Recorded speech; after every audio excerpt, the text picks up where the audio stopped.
In fact, I've helped so many of my contractors like jump into real estate and buy flips and navigate investments and the whole thing. It's really cool.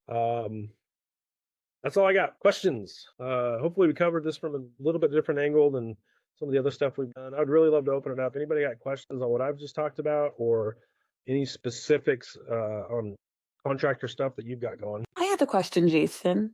Um, so when it comes to materials, are you prone to like leaving it on site, or are there certain things that you'll take away just to make sure, the contractors may not run off with it?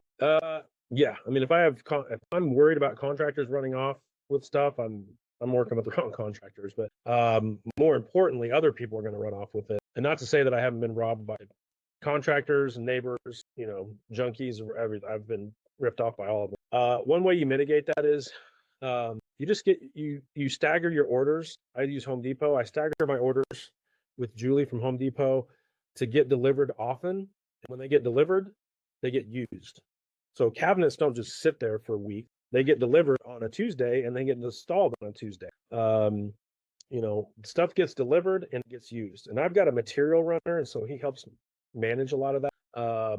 But again, working with contractors that I know and trust, I'm not worried about them. Again, I've been stolen from contractors and I lose their number.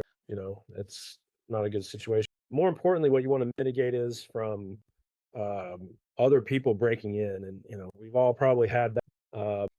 Again, all your contractors, nobody should be leaving tools at all in the property. It's not your responsibility. Somebody's DeWalt drill and saw got stolen because they shouldn't have left it there in the first place.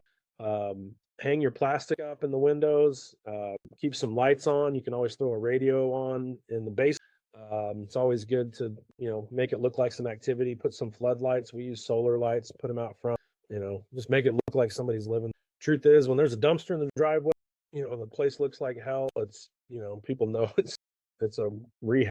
But just mitigate that as much as you can. And if there's nothing in there to steal, I think I've only had like one or two instances of actual vandalism. Somebody broke in and started going crazy on the place and graffiti, and which is a different issue. Most of the people are just looking for steal stuff. If there's nothing there to steal, they usually turn around and walk. To help. Yes, it does. Thank Yeah, Bryson says he talks with his main contractor uh, for the project daily at the end of the day to make sure they're on track and materials delivered in timeline, anything else that's needed. Yeah, this is where I say communication. So, I mean, it's absolutely critical. And if you can't be on the job, Tiffany says, yeah, same thing.